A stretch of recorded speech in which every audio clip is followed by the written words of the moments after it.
Meu marido havia falecido há poucos dias, até que recebi uma ligação misteriosa do chefe dele. Senhora Torres, aqui é Eduardo Mendes, diretor da empresa que seu marido trabalhava. Precisamos conversar urgentemente. Há algo que você precisa ver, mas não conte a ninguém sobre esta conversa. Por favor, venha depressa! Mas antes de continuar contando minha história, confira se você já está inscrito no canal e escreva nos comentários. De onde você está assistindo este vídeo? Adoro saber até onde nossas histórias estão chegando. Meu nome é Luísa Torres, tenho 65 anos e até 3 dias atrás eu acreditava que meu mundo havia acabado. Meu marido de 42 anos, Antônio, sofreu um aparente ataque cardíaco fulminante em nossa garagem. Pelo menos foi o que disseram no hospital. Num momento estávamos tomando café juntos, conversando sobre uma viagem que faríamos em nosso aniversário de casamento, e no outro eu o encontrei caído, sem respiração. O funeral foi um borrão de rostos, condolências vazias e decisões tomadas às pressas por meu filho Carlos e sua esposa Renata. Mamãe, deixa que a gente cuida de tudo, você precisa descansar, dizia Carlos com aquele tom condescendente que adquiriu nos últimos anos. Renata nunca deixava seu lado, sempre com aquele sorriso falso e olhar calculista que eu tentava ignorar. Sentada na primeira fila da igreja, observei como as pessoas se aproximavam deles primeiro, como se fossem os principais enlutados, enquanto eu era apenas uma idosa frágil que precisava ser poupada. A dona Luísa está muito abalada, ouvi Renata sussurrar para alguém. Estamos cuidando de tudo para ela. Frágil, abalada. Palavras que me diminuíam, que negavam minha identidade. Para Antônio, eu sempre fui uma parceira igual. Mas desde que Carlos casou com Renata há 4 anos, tudo havia mudado sutilmente. Eles começaram a tomar decisões por nós, a sugerir que talvez nossa casa fosse grande demais, que talvez eu precisasse de ajuda com as finanças. Após o enterro, todos foram para nossa casa, onde Renata organizou um almoço como se fosse a dona do lugar. Sentei-me em minha poltrona preferida, observando-a dirigir tudo e todos, inclusive a mim. Luísa, você deveria ir descansar, ela disse, trazendo-me um chá que não pedi. Foi um dia difícil. Estou bem aqui, respondi, percebendo como minha voz soava fraca. Carlos se aproximou e sentou-se à minha frente. Mãe, Renata e eu estávamos pensando. Esta casa é muito grande para você sozinha. Talvez seja a hora de considerar alternativas. Alternativas? Repeti lentamente. Há lugares muito bons para pessoas da sua idade, continuou ele, trocando um olhar com Renata. Comunidades de aposentados com atividades, cuidados médicos. Você está sugerindo que eu vá para um asilo? Perguntei, sentindo uma indignação crescer dentro de mim. Não é um asilo, Luísa, corrigiu Renata, sentando-se ao meu lado e segurando minha mão com falsa ternura. São condomínios residenciais elegantes para idosos. Poderíamos visitá-la todo fim de semana. Esta é a minha casa, afirmei, mas já sentia minha resistência diminuindo sob seus olhares de pena. Fomos interrompidos pelo toque do telefone. Carlos atendeu na cozinha. Quando voltou, sua expressão havia mudado. Era alguém da empresa do papai, disse ele, visivelmente irritado. Queriam falar com você sobre alguns documentos. Quais documentos? Não sei. Disse que você não estava em condições, que eles poderiam tratar comigo. Algo em seu tom me incomodou profundamente. Carlos, seu pai trabalhou lá por 35 anos. Se eles precisam falar comigo, é meu direito atender. Mãe, não se preocupe com isso agora. Nós cuidaremos de toda a burocracia. Naquela noite, depois que todos foram embora, sentei-me na cama que dividi com Antônio por 4 décadas. A casa estava silenciosa demais. Foi quando meu celular tocou. Um número desconhecido. Senhora Torres, Eduardo Mendes, diretor da construtora Horizonte. O chefe de Antônio. Um homem que meu marido sempre mencionou com respeito. Senhor Mendes, respondi, reconhecendo o nome. Lamento profundamente sua perda. Antônio era um homem extraordinário e muito respeitado por todos nós. Obrigada, murmurei. Houve uma pausa antes que ele continuasse, sua voz agora carregada de seriedade. Senhora Torres, preciso falar com a senhora com urgência. Há algo que a senhora precisa saber sobre os últimos meses de vida do seu marido. Meu coração acelerou. Que tipo de coisa? Não posso falar ao telefone. A senhora poderia vir ao meu escritório amanhã às 9h? E, por favor, é crucial que não comente sobre esta conversa com seu filho ou nora. Antônio foi muito específico quanto a isso. Senti minha respiração falhar.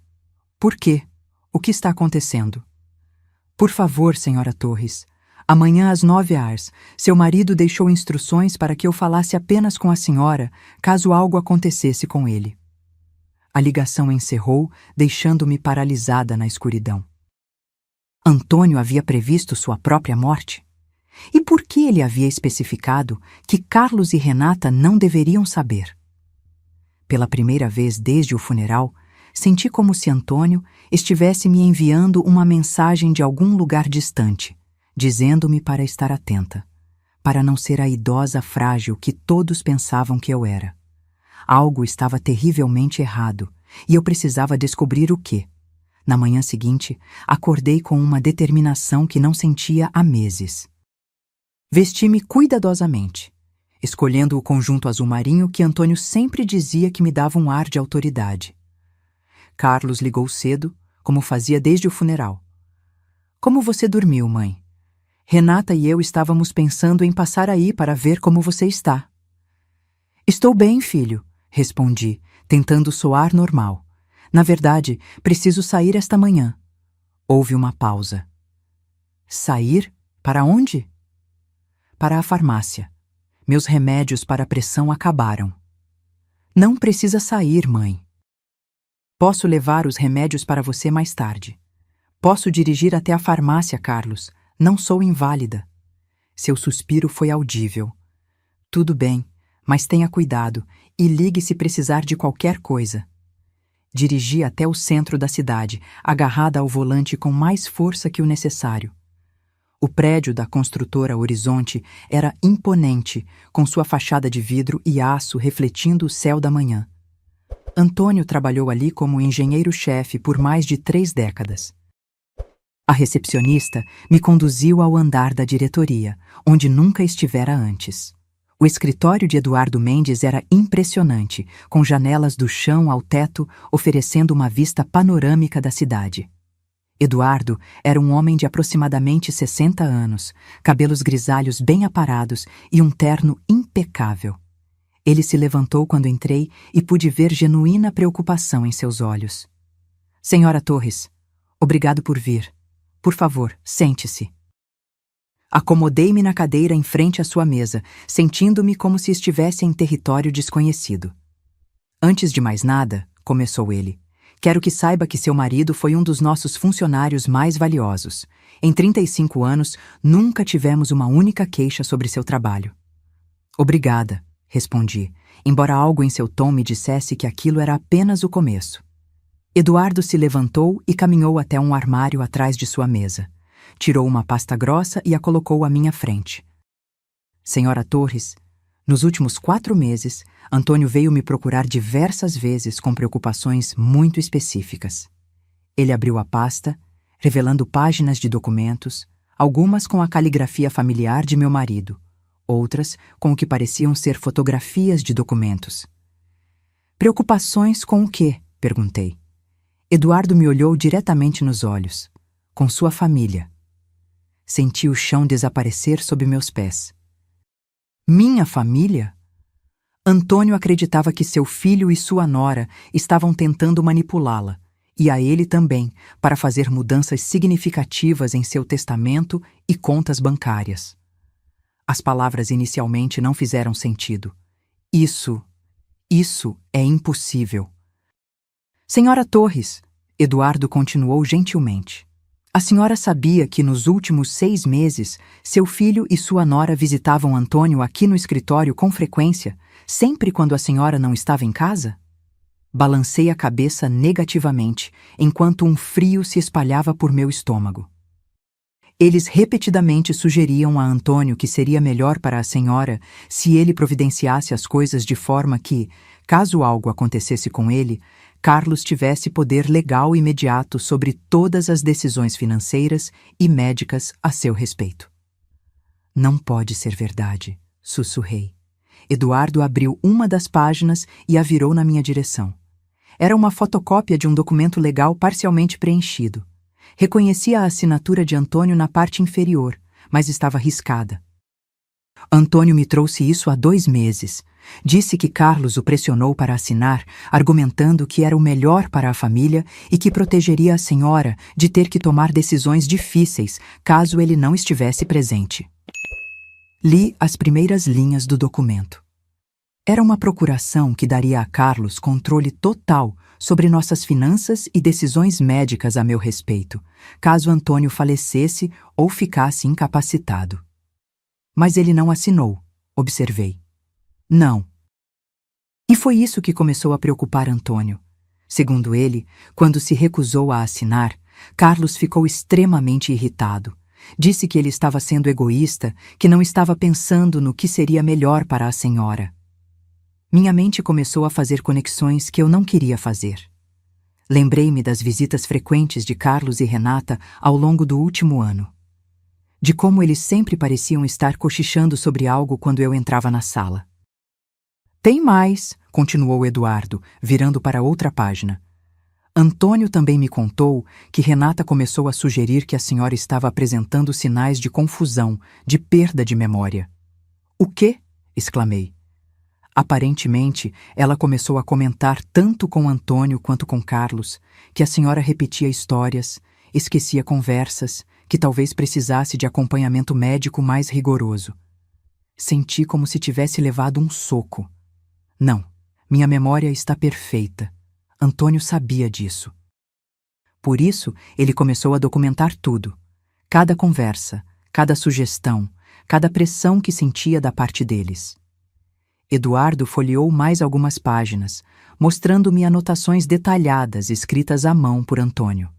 Datas, horários, transcrições de conversas. Meu marido vinha registrando meticulosamente o que agora parecia ser uma campanha contínua para minar a confiança que ele depositava em mim e obter controle sobre nossas vidas. Por que ele não me contou nada? Perguntei, sentindo lágrimas brotarem. Ele disse que não queria preocupá-la até ter certeza do que estava acontecendo. Nesse momento, houve uma batida forte na porta. Eduardo e eu nos viramos, e meu coração parou quando vi quem entrou. Carlos e Renata estavam parados na porta, com expressões de surpresa e algo mais sombrio nos olhos. Mãe, disse Carlos com uma voz que eu nunca havia ouvido antes. O que você está fazendo aqui? Renata deu um passo à frente, seu sorriso condescendente já em posição. Luísa, ficamos tão preocupados quando não a encontramos em casa. Por que não nos avisou que viria aqui? Eduardo se levantou lentamente e pude perceber a tensão em cada linha de seu corpo. Senhor Carlos, senhora Renata, não esperava vê-los hoje. Bem, disse Carlos, entrando completamente no escritório com uma familiaridade indevida. Quando mamãe não atendeu nossos telefonemas, ficamos preocupados. Ela tem estado confusa ultimamente. Minha mente está perfeitamente funcional, respondi, encontrando minha voz. Renata se aproximou e colocou a mão em meu ombro. Claro que está, querida. Mas depois de perder Antônio, todos entendemos que você possa estar um pouco desorientada. Olhei para a pasta aberta à minha frente, depois para Eduardo, depois para meu filho e minha nora. Pela primeira vez em meses, vi a situação com uma clareza assustadora. Não estou confusa, afirmei, fechando a pasta com um movimento decidido. Na verdade, acho que estou começando a entender exatamente o que está acontecendo aqui. O silêncio que se seguiu foi tão denso que quase podia ser tocado. Carlos se aproximou lentamente. Mãe, acho que devemos ir para casa. Você está claramente perturbada. Não vou a lugar nenhum, respondi com uma firmeza que me surpreendeu. Eduardo pigarreou. Senhor Carlos, senhora Renata, esta é uma conversa particular entre sua mãe e eu. Agradeceria se respeitassem isso. Renata deu uma risada forçada. Com todo respeito, Sr. Mendes, Luísa está muito frágil desde a morte de Antônio. Não achamos apropriado que tome decisões importantes sem supervisão familiar. Supervisão familiar? Repeti, indignada. Tenho 65 anos. Não sou uma criança. Carlos e Renata trocaram um olhar carregado de significados que não me passou despercebido. Era o mesmo olhar que haviam trocado no funeral. Claro que não é uma criança, mãe, disse Carlos com o tom que usaria com uma criança problemática. É só que queremos protegê-la de pessoas que possam se aproveitar da sua dor. Olhei para Eduardo, que permanecera observando a conversa com uma expressão séria. Eduardo, disse, usando deliberadamente seu primeiro nome, poderia nos dar alguns minutos para conversar em particular? Ele assentiu. Ficarei aqui fora. Assim que Eduardo saiu, a atmosfera na sala mudou completamente. Carlos pareceu relaxar, como se tivesse vencido algo importante. Mãe, não sei o que esse homem andou te contando, mas você precisa entender que há pessoas que podem ser muito manipuladoras quando se trata de dinheiro. Dinheiro? Perguntei. Renata sentou-se ao meu lado. Luísa, querida, sabemos que Antônio tinha um seguro de vida considerável e com a casa e as economias, existem pessoas sem escrúpulos que se aproveitam de viúvas. Um arrepio percorreu minha espinha. Como você sabe sobre o seguro de vida de Antônio? Carlos e Renata trocaram mais um daqueles olhares carregados de significado. Bem, disse Carlos, parecendo desconfortável pela primeira vez. Papai mencionou isso alguns meses atrás, quando conversávamos sobre garantir que você estaria amparada caso algo acontecesse com ele. Que estranho, respondi lentamente, porque Antônio nunca mencionou essas conversas para mim. Um silêncio pesado se instalou entre nós. Foi então que ouvi um som que fez meu mundo parar completamente. Uma tosse. Uma tosse que eu reconheceria em qualquer lugar do mundo. Nós três nos viramos em direção à porta lateral que dava para uma sala de reuniões anexa. A porta se abriu lentamente e uma figura surgiu, fazendo meu coração parar e disparar simultaneamente. Antônio. Meu marido, o homem que eu havia enterrado 3 dias antes, estava ali, vivo, respirando, olhando para mim com uma mistura de amor e arrependimento nos olhos. Olá, Luísa, disse ele suavemente. Acredito que gritei, não tenho certeza. O mundo começou a girar ao meu redor, e se Antônio não tivesse corrido até mim, eu teria caído da cadeira. O quê? Como? Murmurei, tocando seu rosto com mãos trêmulas para ter certeza de que ele era real. Atrás de nós, ouvi Renata soltar um suspiro sufocado e Carlos murmurar um palavrão. Antônio me amparou delicadamente, suas mãos familiares me sustentando como faziam há 42 anos. Perdão, meu amor. Perdão por te fazer passar por isso, mas era o único jeito. Ah, o único jeito de fazer o quê? Perguntei, embora uma parte de mim já começasse a entender. Antônio olhou para Carlos e Renata, e sua expressão se endureceu de uma forma que eu nunca tinha visto antes. O único jeito de te proteger deles. Carlos foi o primeiro a falar. Isso é impossível. Você está morto. Nós vimos. Houve um funeral. Existe uma certidão de óbito. Antônio se endireitou, mas manteve um braço protetor ao meu redor. Havia uma certidão de óbito falsificada, com a ajuda de um médico muito discreto e um agente funerário que me devia alguns favores. Eduardo me ajudou a organizar tudo. Mas por quê? Sussurrei. Antônio olhou para mim com ternura antes de se virar para Carlos e Renata. Porque descobri o que vocês estavam planejando. Renata empalideceu. Não sei do que você está falando. Não? Disse Antônio, caminhando até a mesa e abrindo a pasta. Então você não reconhece isso? Ele tirou uma pilha de documentos e os colocou sobre a mesa. Mesmo de onde eu estava, pude ver que eram cópias de e-mails, mensagens de texto e o que pareciam ser gravações transcritas. Carlos leu em voz alta uma das mensagens. Papai, a mamãe está começando a se apresentar sinais de demência. Acho que você deveria considerar a possibilidade de ela precisar de cuidados em tempo integral em breve.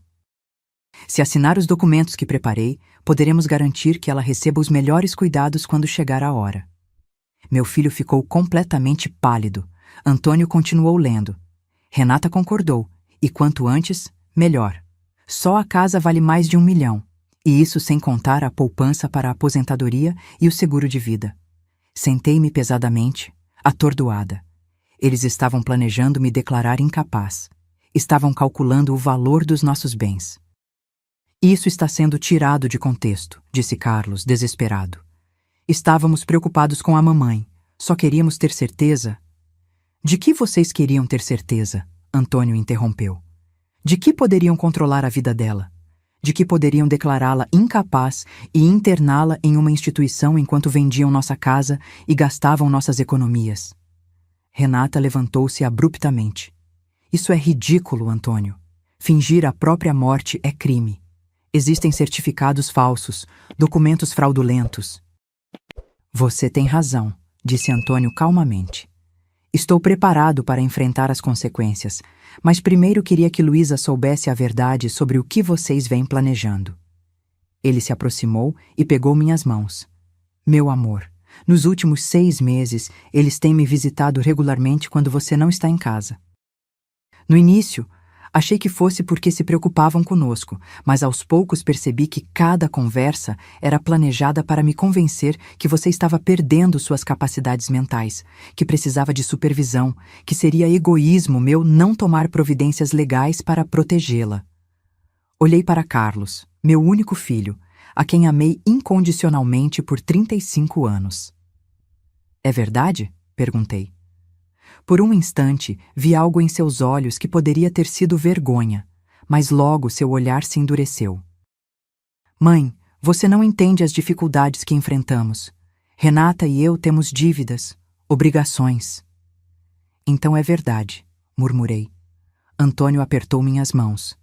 Quando me dei conta do que estava acontecendo, contratei um detetive particular. Descobrimos que Carlos tem dívidas de jogo de mais de R$200 mil. Renata abriu cartões de crédito em seu nome sem o seu conhecimento. O mundo pareceu tremer ao meu redor. Cartões de crédito em meu nome? 3 cartões diferentes, disse Antônio gentilmente. Com uma dívida total de quase R$50 mil, Renata finalmente explodiu. Chega, Antônio, não sei que jogo doentio você está jogando, mas isso acaba agora. Virando-se para mim. Luísa, vamos embora. Claramente seu marido perdeu a cabeça. Mas eu não me mexi. Pela primeira vez em meses, talvez anos, tudo fazia sentido. As visitas constantes, a preocupação exagerada com meu bem-estar, as insinuações sobre minha memória, a pressa em me fazer tomar decisões sobre meu futuro imediatamente após o funeral. Eles não estavam cuidando de mim, estavam me preparando para ser sacrificada. Eu não vou a lugar nenhum, finalmente disse, minha voz mais firme do que havia sido em muito tempo. Mas acho que vocês deveriam ir embora. A expressão no rosto de Carlos mudou para algo que eu nunca havia visto antes. Ele não era mais meu filho preocupado. Era um estranho que acabara de perder algo que considerava seu por direito. Antônio me ajudou a sentar no sofá do escritório enquanto Eduardo voltava com uma garrafa d'água. Carlos e Renata permaneciam perto da porta, como animais encurralados, indecisos entre fugir ou atacar. Luísa, disse Antônio gentilmente, ajoelhando-se à minha frente. Há mais coisas que você precisa saber. Minha mente ainda lutava para processar que meu marido estava vivo, que ele havia fingido a própria morte, que meu filho e minha nora estavam tramando para me roubar tudo há meses. Mas algo na expressão de Antônio me dizia que o pior ainda estava por vir. Mas, murmurei. Eduardo abriu outra seção da pasta e tirou uma série de fotografias, colocando-as sobre a mesa de centro. Estas fotos foram tiradas pelo detetive particular nas últimas 6 semanas, explicou Antônio. Segurei as fotografias com mãos trêmulas. A primeira mostrava Carlos entrando no que parecia ser uma casa de apostas. A segunda o mostrava numa mesa de pôquer, apostando fichas que representavam quantias inimagináveis. A terceira mostrava Renata numa joalheria cara, experimentando um colar de diamantes. Carlos, Antônio disse com voz fria, você quer explicar para sua mãe como conseguiu apostar R$ 50.000 em uma noite, sendo que nos disse que precisava de ajuda para pagar o financiamento do apartamento? Meu filho não respondeu, mas vi seu maxilar se contrair. Ou talvez Renata possa explicar como comprou um colar de R$ 30.000 na semana passada, sendo que vocês supostamente estão com dificuldades financeiras. Renata finalmente falou, sua voz agora desprovida da falsa doçura que usava comigo. Antônio, você não sabe do que está falando. Aquele colar era uma réplica. Uma réplica da Tiffany? Perguntou Eduardo, tirando um recibo da pasta. Porque temos aqui o recibo, pago com cartão de crédito em nome de Luísa Torres. Senti como se tivesse levado um tapa. Você usou meu nome para comprar joias? Luísa, disse Renata, e pela primeira vez sua máscara caiu completamente. Você não entende. Carlos e eu estamos sob muita pressão. As dívidas dele, nossas despesas. Só precisávamos de uma pequena ajuda temporária. Temporária, repeti. Há quanto tempo vocês estão me roubando? Antônio tirou outro documento. Segundo nosso investigador, as transações fraudulentas começaram há aproximadamente 1 ano. Eles usaram suas informações para abrir 3 cartões de crédito. Fizeram saques não autorizados da sua conta poupança, totalizando R$ 15.000, e interceptaram sua correspondência bancária. Interceptaram minha correspondência? Você se lembra de quando Renata se ofereceu para te ajudar com as contas há alguns meses? Perguntou Antônio. Quando ela disse que seria mais fácil se organizasse todas as suas contas e documentos importantes?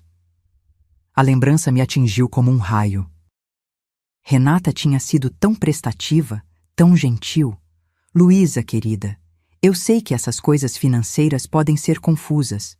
Por que não me deixa organizar tudo para você? Antônio tem tanto trabalho e você já tem com o que se preocupar. Mas isso não é o pior, continuou Antônio, sua expressão ainda mais sombria. O que poderia ser pior que isso? Perguntei. Antônio olhou Carlos diretamente nos olhos. Conte para sua mãe sobre o plano para o asilo. Carlos empalideceu completamente. Não sei do que você está falando. Não? Disse Eduardo, tirando um pequeno gravador da gaveta. Porque temos isto. Ele apertou o botão e a voz de Carlos ecoou pelo escritório. Era uma conversa telefônica, provavelmente gravada sem seu conhecimento. Renata, precisamos acelerar o cronograma.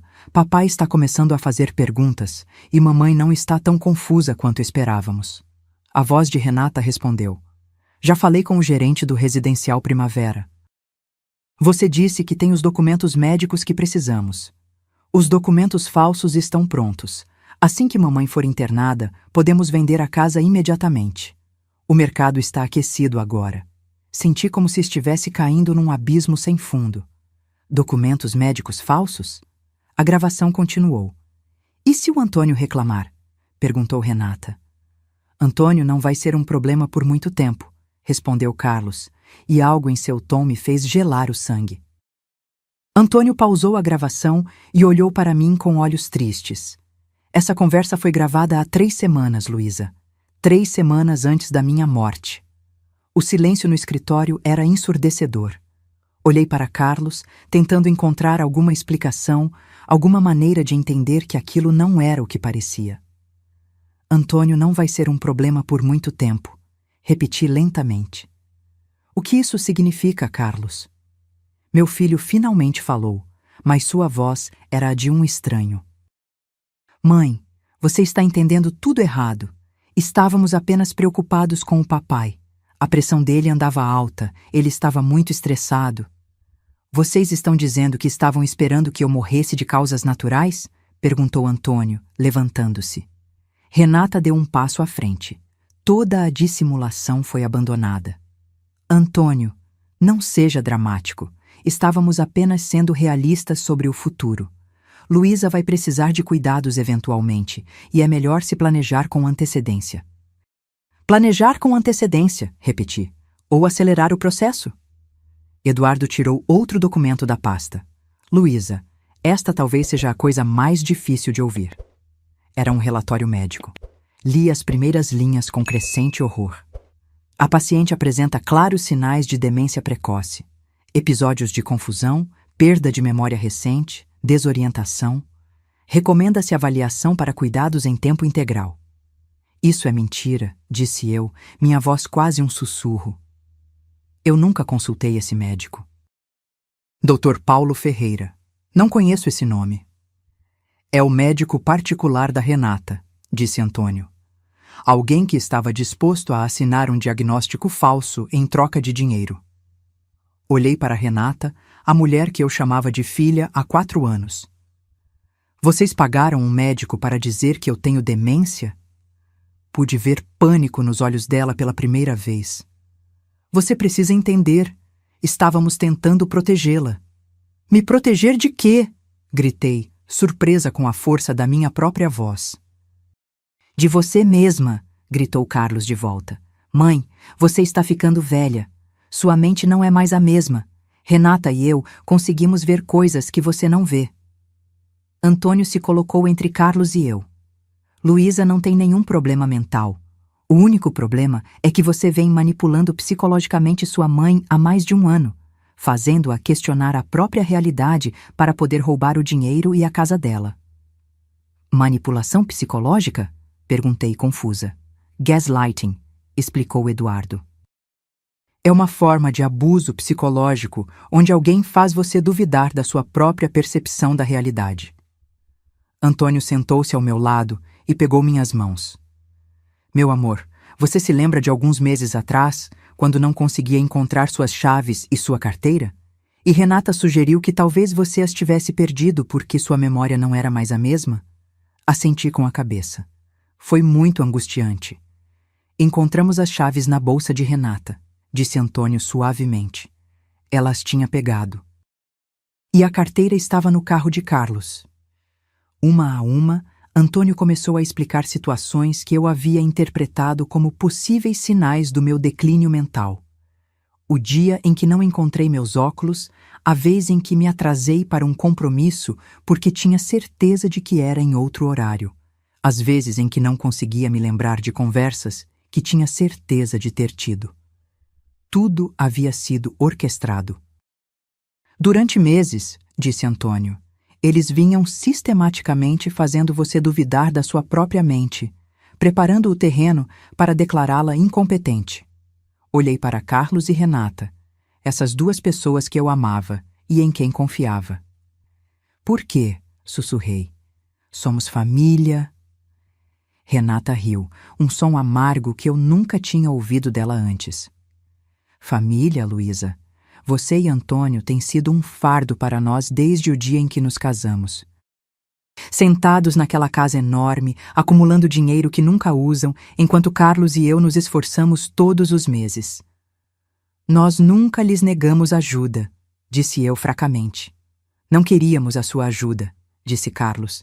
Queríamos o que era nosso por direito. O que era seu por direito?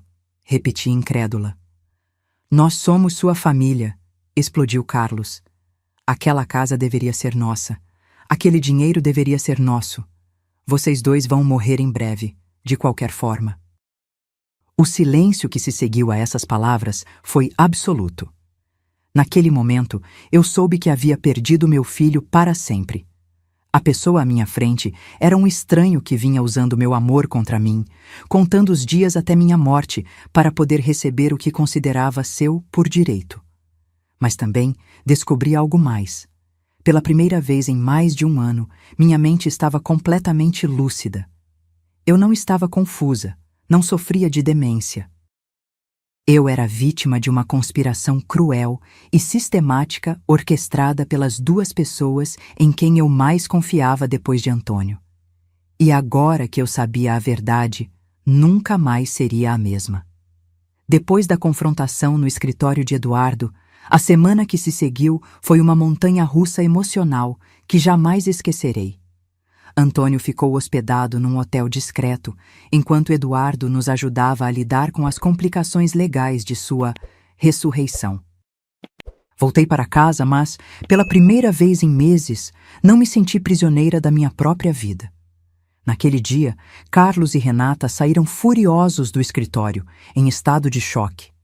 Não tive notícias deles por 3 dias, até que apareceram na minha porta numa manhã de quinta-feira. Observei-os chegar através da janela da sala.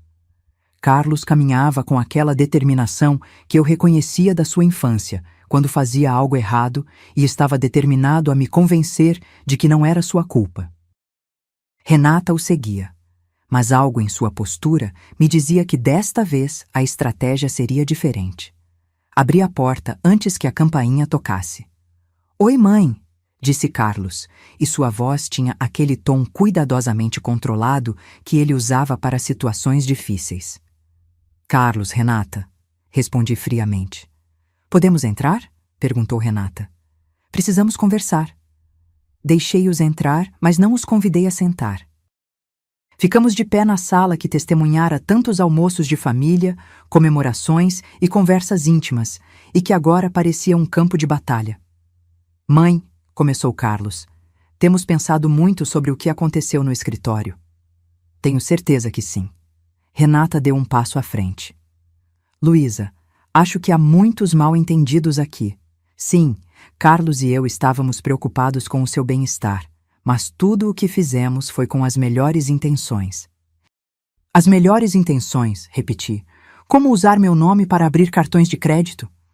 "Esses cartões eram para emergências", disse Carlos rapidamente.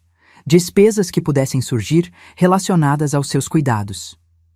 "Como um colar de 30 mil reais?", perguntei sarcasticamente. Renata suspirou. "Tudo bem, eu errei. Mas, Luísa, você precisa entender a pressão que estamos sofrendo. As dívidas do Carlos, nossas despesas..." "As dívidas dele não são minha responsabilidade", respondi, surpresa com a facilidade com que aquelas palavras saíram. Carlos mudou de tática. "Mãe, o papai está te manipulando. Você não acha estranho que ele tenha fingido a própria morte? Que tipo de pessoa faz isso?" "O tipo de pessoa que está tentando proteger a esposa de um filho que está tramando para roubar tudo dela." "Nós não estávamos roubando nada", Carlos explodiu. "Aquela casa, aquele dinheiro, acabariam sendo nossos de qualquer forma. Estávamos apenas tentando acelerar as coisas porque precisávamos de ajuda." A brutal honestidade daquela declaração me deixou sem palavras por um momento. "Carlos", finalmente disse, "você está me dizendo que estava esperando que Antônio e eu morrêssemos para ficar com o nosso dinheiro?" "Não é assim", interrompeu Renata desesperada.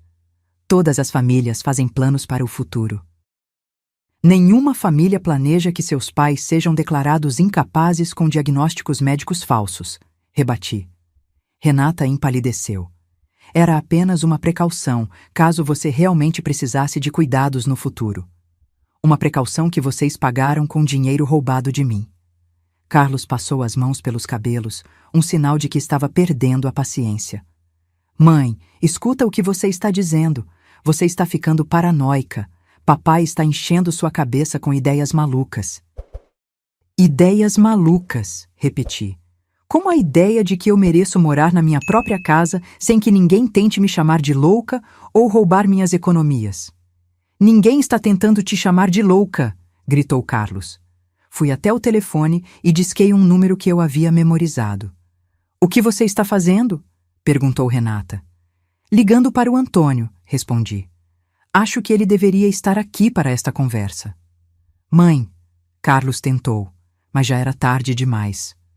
Antônio chegou 20 minutos depois. Ele estava esperando minha ligação, provavelmente sabendo que esse momento chegaria. Quando entrou, a tensão no ar aumentou imediatamente. "Olá", cumprimentou Antônio com voz neutra. "Pai", disse Carlos, "precisamos resolver isso em família." Antônio sentou-se ao meu lado no sofá, automaticamente pegando minha mão. "Estou ouvindo." Renata sentou-se na cadeira à nossa frente, assumindo sua posição mais vulnerável. "Antônio, eu sei que o que fizemos parece errado, Mas você precisa entender que estávamos desesperados. Explique-me o que é desespero, disse Antônio. Carlos começou a falar rapidamente, as palavras saindo como se tivesse ensaiado aquele discurso. As dívidas se acumularam mais rápido do que esperávamos. O cassino... Eu sei que foi uma estupidez, mas pensei que poderia ganhar dinheiro rápido. E quando isso não deu certo, entramos em pânico. Então você resolveu roubar seus pais? Perguntou Antônio. Não é roubo, gritou Carlos. Vocês têm mais dinheiro do que jamais poderão gastar. Aquela casa é grande demais para 2 pessoas. Estávamos apenas adiantando a herança. Adiantando a herança ao me declarar incapaz? Perguntei. Renata começou a chorar. Não lágrimas de verdade, mas aquele tipo de choro calculado que eu já a tinha visto usar antes quando queria alguma coisa. Luísa, nunca tivemos a intenção de te magoar. Só queríamos garantir que você estivesse bem cuidada e que pudéssemos pagar nossas dívidas. Pensaram que poderiam resolver as 2 coisas roubando meu dinheiro e me internando em um asilo? Não era um asilo, defendeu-se Carlos. O Residencial Primavera é uma comunidade de aposentados muito agradável, continuou Renata. Você teria se sentido confortável lá. Mesmo contra a minha vontade? Com o tempo, você teria se adaptado, murmurou Renata. O silêncio que se seguiu foi absoluto. Acho que foi naquele momento que até eles perceberam o quão monstruoso era o que haviam planejado. Antônio se levantou lentamente. Carlos, quero que você ouça com muita atenção o que vou dizer.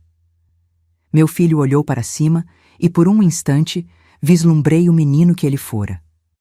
Sua mãe e eu decidimos que você não faz mais parte das nossas vidas, disse Antônio com firmeza, mas sem demonstrar emoção.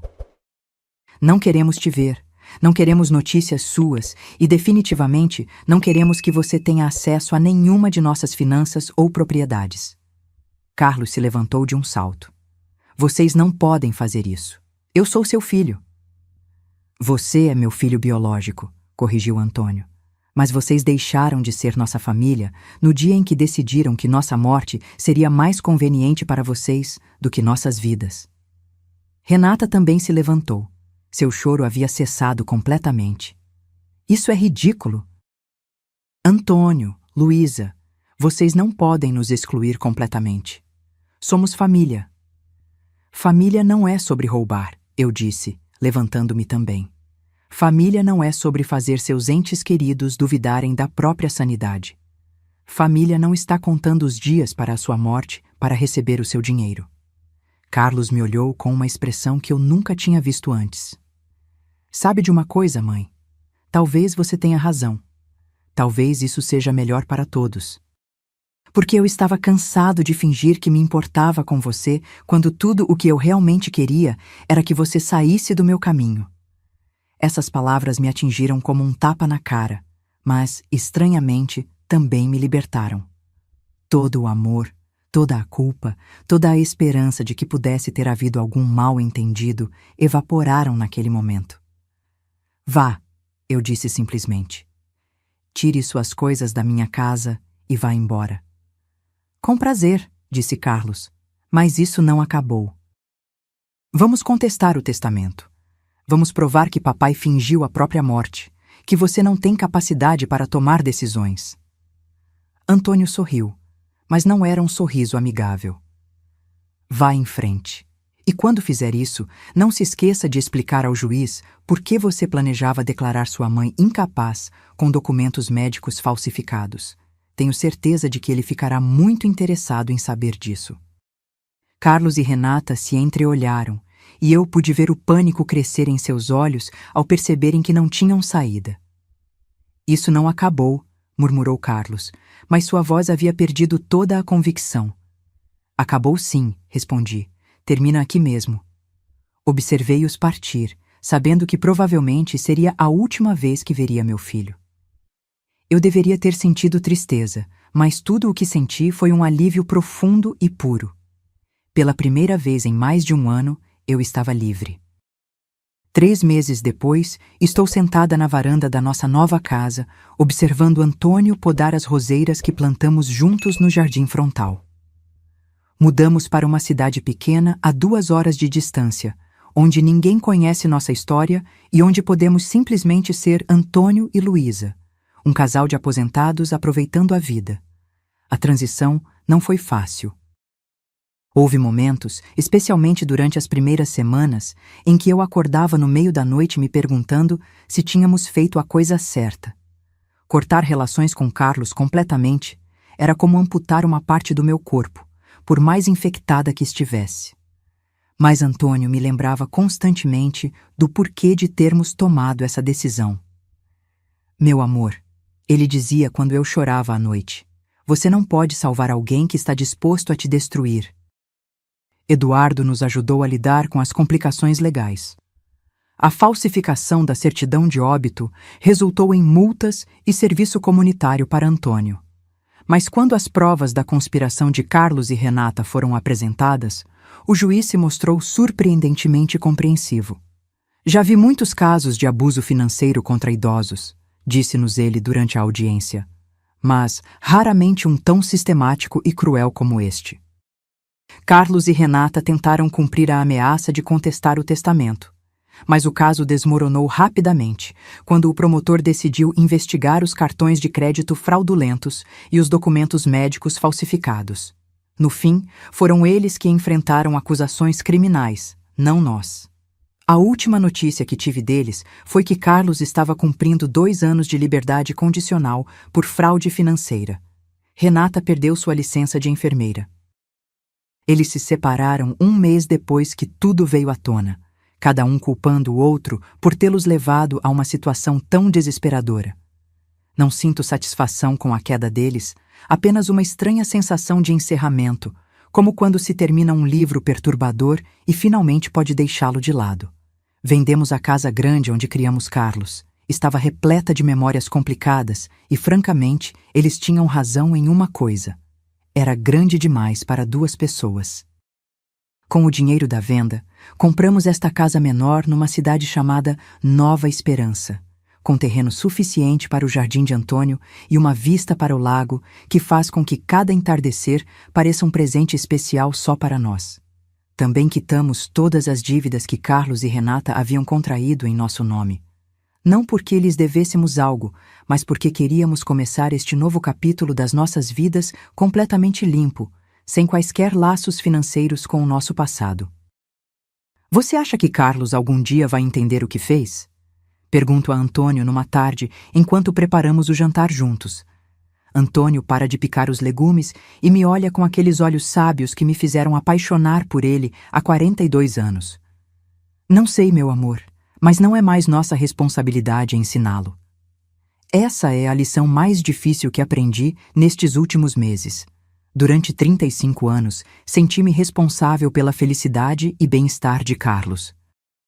Mesmo quando ele se tornou adulto, mesmo quando se casou, ele continuou sendo meu bebê que precisava de proteção e orientação. Mas alguns adultos escolhem caminhos que seus pais não conseguem seguir, e às vezes o amor mais verdadeiro é saber a hora de deixar ir. Fizemos novos amigos aqui. Helena e Roberto, o casal que mora ao lado, nos convidaram para jantar na semana passada. Durante a conversa, Helena mencionou que haviam cortado relações com a filha há 5 anos. Ela nos roubava constantemente, explicou Helena simplesmente. E toda vez que tentávamos ajudá-la, ela nos manipulava mais. No fim, tivemos que escolher entre salvar nosso casamento e nossa sanidade ou continuar sendo vítimas da sua destruição. Foi difícil? Perguntei. Roberto pegou a mão de Helena. Foi a decisão mais difícil de nossas vidas, mas também foi a que nos salvou. Só naquele momento me dei conta de como eu precisava ouvir que não éramos os únicos pais que tiveram que tomar uma decisão tão extrema. Esta manhã, Antônio me trouxe café na cama, uma rotina que criamos em nossa nova vida. Enquanto tomava meu primeiro gole, notei uma carta na bandeja. O que é isso? Perguntei. Chegou ontem. É do Carlos. Meu coração disparou. Você já leu? Não, é para você. Segurei a carta por alguns minutos antes de abri-la. A caligrafia era a mesma que eu já tinha visto em milhares de bilhetes e cartões, mas as palavras eram de um estranho. Mãe, começava, sei que você provavelmente não quer ouvir de mim, mas preciso te contar uma coisa. Renata e eu nos separamos. Ela me culpou pelas dívidas de jogo e por tudo o que aconteceu, mas eu sei que a verdade é mais complicada do que isso. Continuava explicando que ele estava fazendo terapia, tentando entender como tinha chegado ao ponto de conspirar contra os próprios pais. A terapeuta disse que tenho problemas de entitlement, que sempre achei que merecia as coisas sem me esforçar para conquistá-las. Cheguei a esse ponto perto do final. Não estou pedindo seu perdão porque sei que não o mereço. Só queria que você soubesse que entendo o que fiz e entendo por que você teve que se afastar de mim. Se algum dia você quiser me dar outra chance, estarei tentando ser a pessoa que sempre deveria ter sido. Quando terminei de ler, passei a carta para Antônio. O que você acha? Perguntou ele depois de ler. Acho que parece alguém que está tentando mudar, respondi honestamente. Mas também acho que palavras são fáceis. Antônio assentiu. E o que você quer fazer? Nada, respondi, surpreendendo-me com a certeza da minha resposta. Quero continuar vivendo nossa vida. E se um dia ele demonstrar, através de ações concretas, que mudou? Olhei pela janela para o jardim, onde as rosas que Antônio havia plantado começavam a florescer. Talvez possamos reconsiderar. E se isso nunca acontecer, então viveremos uma vida linda sem ele. Naquela tarde, enquanto Antônio trabalhava no jardim, decidi escrever minha própria carta, não para Carlos, mas para mim mesma. Uma espécie de declaração de independência da culpa que carregava. Querida Luísa, de 65 anos, escrevi, perdoe-se por amar tanto a ponto de quase lhe custar tudo. Perdoe-se por confiar tanto a ponto de quase lhe custar a sanidade. Perdoe-se por acreditar que o amor familiar é sempre incondicional, mas também celebre a sua força. Celebre o fato de que, quando finalmente enxergou a verdade, você teve a coragem de agir de acordo com ela. Celebre o fato de ter escolhido sua própria vida em vez do conforto de todos os outros. Enquanto escrevia, percebi que não era apenas sobre Carlos ou Renata, ou mesmo sobre o que eles haviam tentado fazer. Era sobre uma vida inteira dedicada a colocar as necessidades dos outros à frente das minhas próprias. Era sobre como eu havia perdido minha identidade ao longo do caminho, tornando-me a mãe de Carlos ou a esposa de Antônio, esquecendo-me de ser simplesmente Luísa. A conspiração deles havia sido o golpe final de um processo silencioso que começou décadas atrás, quando eu abdiquei de sonhos, desejos e necessidades em nome da família. A ironia é que foi necessário esse trauma para me libertar.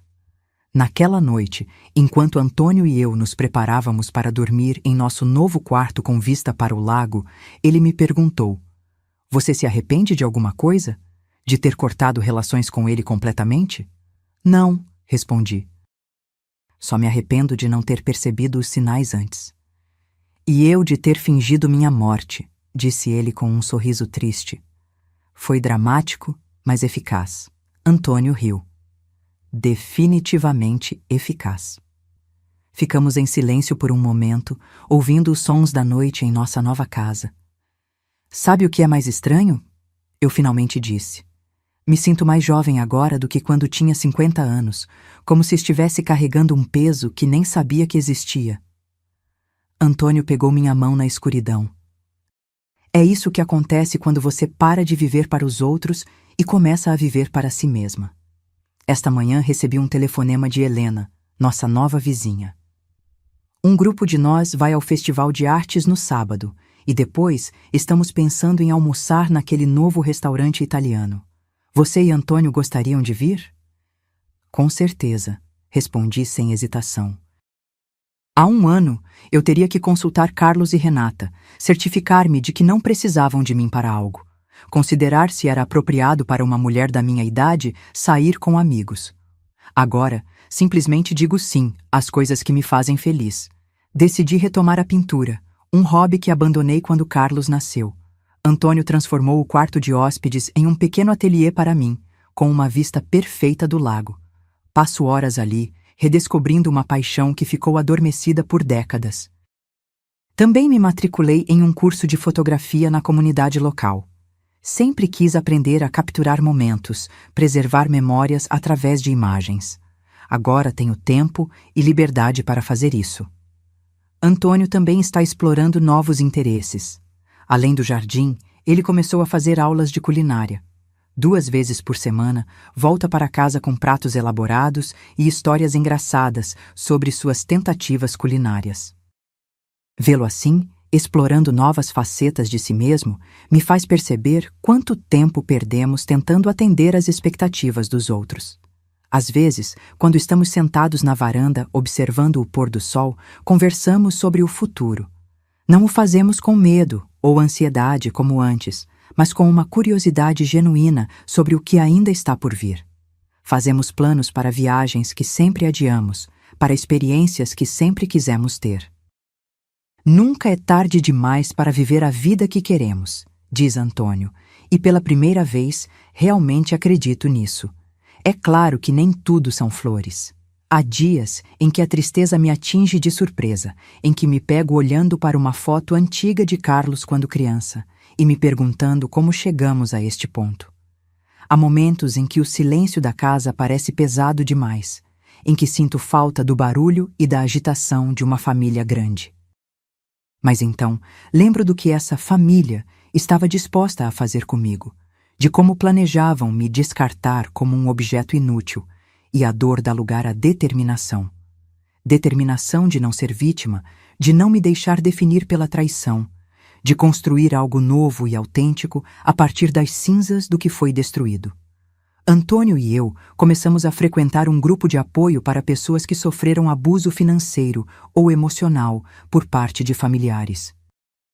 As histórias que ouvimos ali são tanto desanimadoras quanto inspiradoras. Desanimadoras porque mostram que o que aconteceu conosco não é incomum, que há muitos idosos sendo explorados por aqueles que deveriam protegê-los. Inspiradoras porque revelam a incrível resiliência do espírito humano, a capacidade de recomeçar mesmo após as piores traições. Uma das mulheres do grupo, Dona Clara, de 78 anos, foi roubada pelo próprio neto, que vendeu sua casa enquanto ela estava hospitalizada. Agora ela vive num pequeno apartamento, mas sua dignidade e alegria de viver permanecem intactas.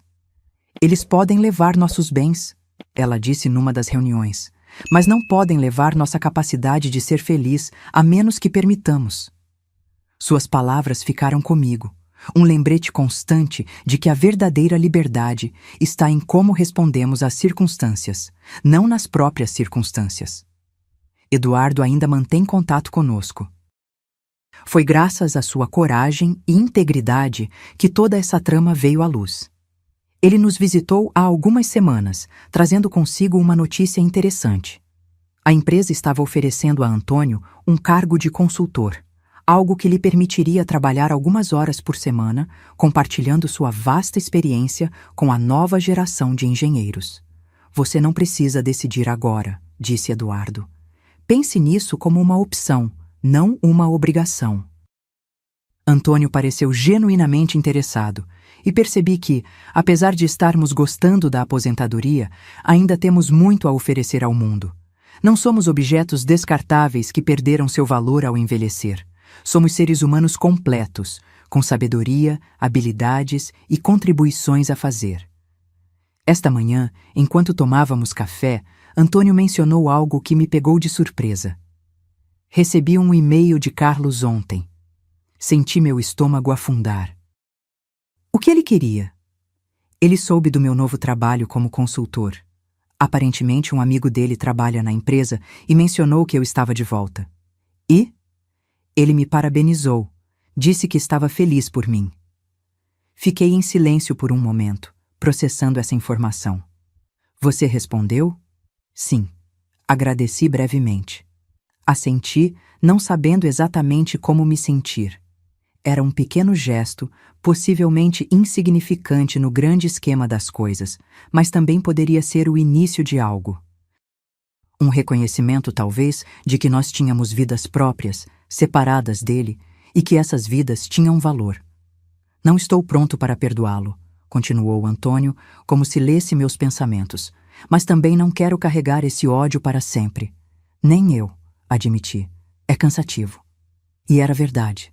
O ressentimento, a raiva, a sensação de traição, tudo isso ocupava espaço em minha mente e coração que eu preferia dedicar a coisas mais positivas. Não queria que minha vida restante fosse definida pela amargura, mesmo que justificada. Acho que existe um espaço entre perdoar completamente e esquecer, e manter um ódio ativo, disse Antônio pensativamente. Um espaço onde reconhecemos o que aconteceu, protegemos a nós mesmos para que não aconteça novamente, mas não permitimos que isso consuma nossas vidas. Um espaço onde podemos ser felizes apesar da dor, acrescentei. Exatamente. Era nesse espaço que estávamos aprendendo a viver. Um espaço onde não éramos nem vítimas indefesas, nem algozes rancorosos. Um espaço de força tranquila, de alegria deliberada, de paz conquistada.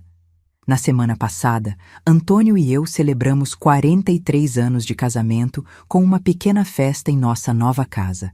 Helena e Roberto estavam lá, assim como outros amigos que fizemos nos últimos meses. Enquanto olhava ao redor da sala, para aquelas pessoas que entraram em nossas vidas tão recentemente, mas que já ocupavam um lugar especial em nossos corações, senti uma onda de gratidão me invadir. Não era a comemoração que eu havia imaginado anos atrás. Em meus sonhos, Carlos estaria lá, talvez com uma esposa diferente, talvez com netos para nos alegrar. Mas a realidade que construímos, embora diferente desse sonho, tinha sua própria beleza e valor. Um brinde, disse Roberto, levantando sua taça. A Luísa e Antônio, que nos mostraram que nunca é tarde demais para recomeçar, para escolher a felicidade, para construir uma vida autêntica. As taças tilintaram, e os olhos de Antônio encontraram os meus por cima de sua bebida. Havia tanto amor naquele olhar, tanta história compartilhada, tantos desafios superados juntos. No dia seguinte, recebemos uma ligação inesperada. Era da assistente social que coordenava o grupo de apoio que frequentávamos. Ela queria saber se estaríamos dispostos a compartilhar nossa história em um seminário sobre abuso financeiro contra idosos, organizado pelo Centro Comunitário Local. Vocês não precisam usar nomes reais ou entrar em detalhes que os deixem desconfortáveis, ela garantiu. Mas acho que sua experiência poderia ajudar outras pessoas a reconhecerem os sinais antes que seja tarde demais. Antônio e eu conversamos sobre o assunto naquela noite. Parte de mim queria deixar todo esse capítulo para trás, não reviver a dor e a humilhação. Mas outra parte reconhecia que ficar em silêncio significava permitir que situações semelhantes continuassem acontecendo com outros idosos vulneráveis. E se pudermos ajudar alguém a evitar o que passamos? Perguntou Antônio. Não valeria a pena? Concordei. Talvez essa fosse uma forma de transformar nossa dor em algo útil, de dar um propósito ao sofrimento que enfrentamos. Na semana do seminário, estava nervosa. Não sou uma pessoa que gosta de falar em público, e a ideia de expor nossa história mais íntima e dolorosa para estranhos me deixava ansiosa. Mas quando chegamos ao centro comunitário e vi a sala cheia de pessoas, idosos como nós, mas também filhos adultos preocupados com seus pais, profissionais de saúde, advogados, percebi a importância do que estávamos prestes a fazer. Falamos por quase 1 hora, alternando entre nossas perspectivas da história. Contamos sobre os primeiros sinais que ignoramos, as manipulações sutis, a campanha de gaslighting, a descoberta da conspiração e, finalmente, nossa decisão de recomeçar. Não mencionamos Carlos e Renata pelo nome, referindo-nos apenas a nosso filho e sua esposa na época. Quando terminamos, houve um momento de silêncio profundo na sala. Então, uma senhora idosa na primeira fila levantou a mão trêmula. Como vocês sabem, ela começou, a voz embargada, se estão apenas sendo paranoicos ou se algo realmente errado está acontecendo. Minha filha diz que estou ficando esquecida, mas eu não me sinto assim. Foi a primeira de muitas perguntas semelhantes. Pessoas que viviam com a dúvida constante, que sentiam que algo estava errado, mas haviam sido convencidas de que o problema estava em suas mentes envelhecidas, não nas ações dos familiares em quem confiavam. Confie em sua intuição, respondia uma delas. Se algo parece errado, provavelmente está. E não tenha medo de buscar ajuda externa, de falar com profissionais que não têm interesse financeiro na sua situação. Ao final do evento, várias pessoas vieram nos agradecer, algumas com lágrimas nos olhos. Uma mulher mais jovem nos abraçou com força. Vocês descreveram exatamente o que estava acontecendo com meus pais, disse ela. Meu irmão vem fazendo isso com eles e eu não sabia como intervir. Agora sei o que fazer. Voltamos para casa exaustos emocionalmente, mas também com uma sensação de realização que não sentíamos há muito tempo. Tínhamos usado nossa dor para ajudar os outros e, de alguma forma, isso a tornava mais suportável. Na manhã seguinte, enquanto tomava meu café na varanda, percebi algo importante. Não me sentia mais como uma vítima. Não me definia mais pelo que Carlos e Renata haviam tentado fazer conosco. Eu era Luísa Torres, uma mulher de 65 anos, com uma vida plena e significativa à sua frente. Antônio se juntou a mim, trazendo sua própria xícara de café. No que está pensando? Parece longe. Estou pensando em como as coisas mudam, respondi. 1 ano atrás, eu me sentia presa, confusa, quase como uma prisioneira na minha própria vida. Agora me sinto livre. Ele sorriu. Aquele sorriso que ainda fazia meu coração bater mais rápido depois de tanto tempo. Você sempre foi livre, Luísa. Só precisou se lembrar disso. E talvez ele estivesse certo. Talvez a verdadeira traição não tenha sido o que Carlos e Renata planejaram, mas o fato de que eu havia permitido que outros definissem meu valor, minha utilidade, meu lugar no mundo por tanto tempo. A traição familiar que enfrentamos foi terrível, traumática, algo que nunca esquecerei completamente. Mas também foi o catalisador para uma transformação profunda em minha vida, para uma libertação que talvez nunca tivesse experimentado de outra forma. Hoje faz exatamente 1 ano desde aquela ligação que mudou tudo. 1 ano desde que Eduardo Mendes me chamou ao seu escritório para revelar a conspiração que meu próprio filho havia tramado contra mim. 1 ano desde que descobri que meu marido não estava morto, mas havia fingido sua morte para me proteger.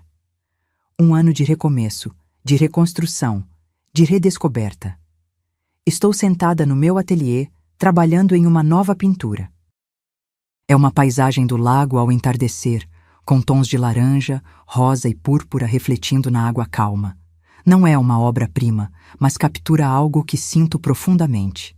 A beleza que pode surgir após a tempestade, a paz que vem depois do caos. Antônio entrou silenciosamente, observando meu trabalho por alguns minutos antes de falar. Está lindo. Obrigada, respondi, colocando o pincel de lado e me virando para ele. Como foi o trabalho hoje? Ele sorriu. Bem. Os jovens engenheiros têm ideias brilhantes, mas às vezes precisam de alguém para lembrá-los que a teoria nem sempre funciona na prática. Antônio está gostando do seu papel de consultor. Trabalha apenas 3 dias por semana, poucas horas, mas voltou a sentir-se útil, valorizado por sua experiência e conhecimento. É bom vê-lo assim, energizado, com propósito. Recebi algo interessante pelo correio hoje, disse ele, estendendo-me um envelope. Era um convite para a formatura de uma jovem chamada Mariana Torres. Demorei um momento para fazer a conexão. Esta é... nossa sobrinha, confirmou Antônio, a filha da minha irmã Beatriz. Não víamos Beatriz há anos. Ela morava em outro estado e nosso contato havia se tornado esporádico após a morte de nossos pais. Mas aparentemente ela havia mantido nosso novo endereço. Ela sabe Sobretudo? Antônio assentiu. Falei com ela por telefone depois que nos mudamos. Ela ficou chocada, é claro, mas também compreensiva. Olhei para o convite novamente. A formatura seria daqui a 3 semanas, em uma cidade a 4 horas de distância. Você quer ir? Perguntei. Acho que sim, respondeu ele após um momento de reflexão. É hora de reconectar com a família que realmente se importa conosco. Família. Uma palavra que havia ganhado novos significados para mim no último ano. Não era mais apenas sobre laços de sangue ou obrigações legais. Era sobre respeito mútuo, confiança, amor genuíno. Não o tipo de amor que cobra um preço, mas o tipo que enriquece todas as partes envolvidas. Na semana seguinte, recebemos outra correspondência inesperada. Era uma carta de Carlos, mais longa e mais detalhada que a anterior. Mãe e pai, começava ele, usando uma saudação que não via há muito tempo. Primeiro, quero dizer que entendo completamente se vocês jogarem esta carta fora sem ler. Tem todo o direito de fazer isso, e não os culparia. Se estão lendo, quero que saibam que continuo na terapia e agora também frequento um grupo de apoio para pessoas com vício em jogos. Estou limpo há 6 meses, sem apostas, sem mentiras, sem manipulações.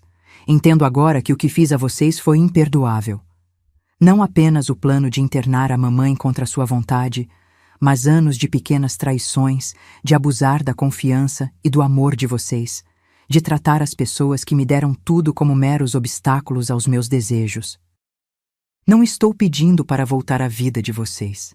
Sei que essa ponte pode ter sido queimada permanentemente e aceitarei isso se for o caso.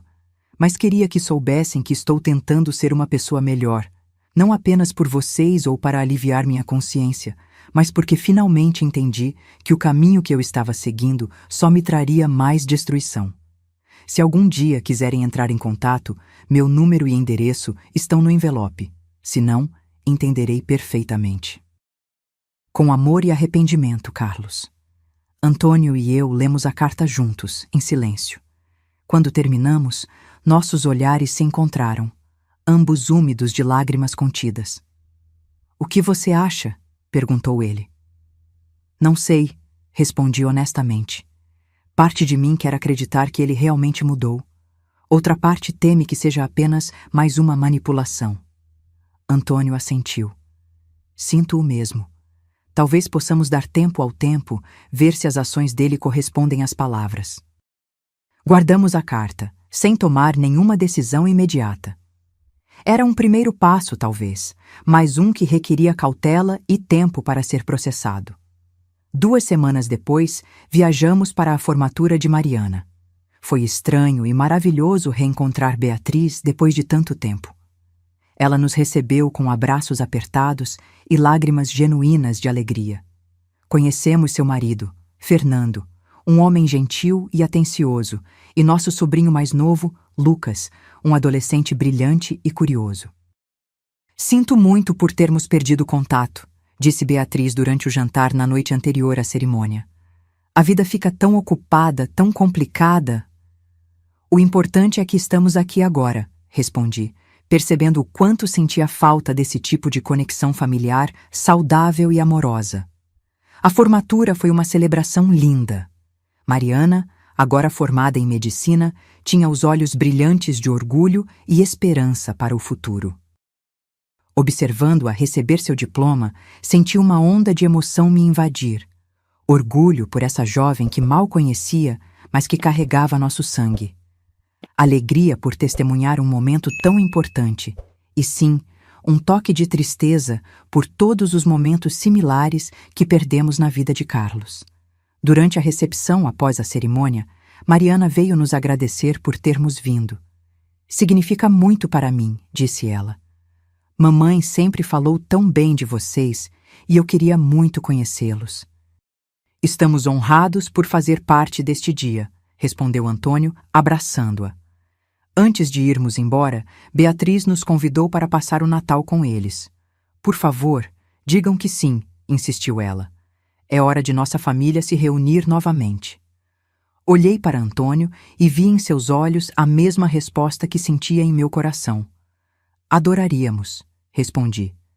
Na viagem de volta para casa, conversamos sobre como aquele fim de semana havia sido um bálsamo para nossas almas. Estávamos redescobrindo que família podia ser algo belo e nutritivo, não apenas uma fonte de dor e traição. E quanto a Carlos? Perguntou Antônio quando já estávamos quase chegando. Você quer responder à carta dele? Pensei por um momento. Sim, decidi finalmente. Não estou pronta para um reencontro, para deixá-lo voltar completamente à nossa vida. Mas acho que podemos abrir uma pequena porta, ver o que acontece. Naquela noite, escrevi uma breve resposta para Carlos. Não prometi nada. Não expressei perdão. Apenas reconheci seus esforços para mudar e sugeri que continuássemos a correspondência por enquanto. Era um pequeno passo, mas um importante. Nos meses que se seguiram, trocamos cartas regularmente. Carlos nos contava sobre seu progresso na terapia, sobre o novo emprego que havia conseguido, sobre as amizades saudáveis que estava construindo. Não havia pedidos ou expectativas em suas cartas, apenas um compartilhamento honesto de sua jornada de recuperação. Antônio e eu, por nossa vez, contávamos sobre nossa nova vida, nossos interesses, nossos novos amigos. Era uma reconexão cautelosa, medida, mas ainda assim uma reconexão. Quando o Natal se aproximou, tivemos uma decisão difícil a tomar. Havíamos prometido passá-lo com Beatriz e sua família, mas Carlos havia nos convidado para um café durante aquela semana. Seria nosso primeiro encontro pessoal desde a confrontação. O que você acha? Perguntou Antônio. Estamos prontos para isso? Refleti profundamente antes de responder. Acho que sim. Não em nossa casa, não ainda. Mas em um lugar público, por um tempo limitado, acho que podemos tentar. Marcamos o encontro para 2 dias antes do Natal, em uma cafeteria no centro da cidade onde Beatriz morava. Escolhemos um terreno neutro, um lugar onde todos nós seríamos visitantes. Quando cheguei ao café naquela tarde, meu coração batia tão forte que pensei que poderia ter outro suposto ataque cardíaco. Antônio segurou minha mão firmemente enquanto esperávamos, dando-me a força que precisava. E então, Carlos entrou. Parecia mais magro, mais envelhecido do que me lembrava, mas havia algo diferente em seus olhos, uma clareza, uma sobriedade que não via há muito tempo. Ele se aproximou hesitante, como se temesse nossa rejeição até o último momento. Mãe, pai, disse ele simplesmente, sua voz trêmula. Obrigado por virem. Não houve abraços, nenhuma demonstração exagerada de emoção. Apenas 3 adultos sentados em uma mesa, navegando pelo território desconhecido da reconciliação. A conversa foi difícil no início, cheia de silêncios desconfortáveis e assuntos superficiais. Mas aos poucos encontramos um ritmo, uma maneira de estar juntos sem ignorar o passado, mas também sem deixá-lo dominar completamente o presente. Antes de nos despedirmos, Carlos entregou a cada um de nós um pequeno pacote. Não precisa abrir agora, disse ele. E, por favor, não pensem nisso como uma tentativa de comprar seu perdão. É apenas algo que queria que vocês tivessem. Mais tarde, no quarto de hotel, Antônio e eu abrimos os pacotes juntos. O dele continha um relógio antigo que pertencera ao pai de Antônio e que havíamos dado a Carlos quando ele se formou na faculdade. O meu continha um colar de pérolas que minha mãe me dera e que eu havia passado para Renata quando ela se casou com Carlos. Ambos os itens tinham sido vendidos durante o auge dos problemas financeiros de Carlos, presumivelmente para pagar dívidas de jogo ou comprar luxos desnecessários. O fato de ele ter encontrado e recuperado esses objetos, provavelmente a um custo considerável, dizia algo sobre seu compromisso com a mudança. Junto com os presentes, havia um pequeno bilhete. Algumas coisas podem ser recuperadas. Espero que confiança e amor possam ser também com o tempo. Não sei o que o futuro reserva para nossa família fraturada. Não sei se um dia conseguiremos reconstruir completamente o que foi quebrado, ou se isso é sequer possível ou desejável. A traição deixa cicatrizes que nunca desaparecem completamente. Mas sei que a vida que Antônio e eu construímos a partir das cinzas da traição familiar é boa e significativa. Sei que encontramos força, resiliência e até mesmo alegria onde só esperávamos encontrar dor e perda. E talvez isso seja o suficiente. Talvez a verdadeira vitória não esteja em restaurar o que foi, mas em criar algo novo e melhor a partir do que restou. Talvez o amor verdadeiro não seja sobre nunca cair, mas sobre a coragem de se levantar novamente, de continuar amando, mesmo quando isso parece impossível. Enquanto escrevo estas palavras, sentada na varanda da nossa casa, observando Antônio trabalhar no jardim, sinto uma paz que pensei que nunca mais experimentaria. Não é uma paz perfeita ou completa. Ainda há dias difíceis, ainda há memórias dolorosas, ainda há decisões complicadas a tomar. Mas é uma paz real, conquistada através de lágrimas e determinação, através da recusa em ser definida pela traição, através da escolha diária de viver plenamente, autenticamente, corajosamente. E por isso, sou profundamente grata. Agora, se você gostou dessa história, clica em se inscrever e me diz nos comentários qual parte te deixou de queixo caído. Ah, e não esqueça de se tornar membro para ter acesso a vídeos exclusivos que não posto aqui. Te espero lá.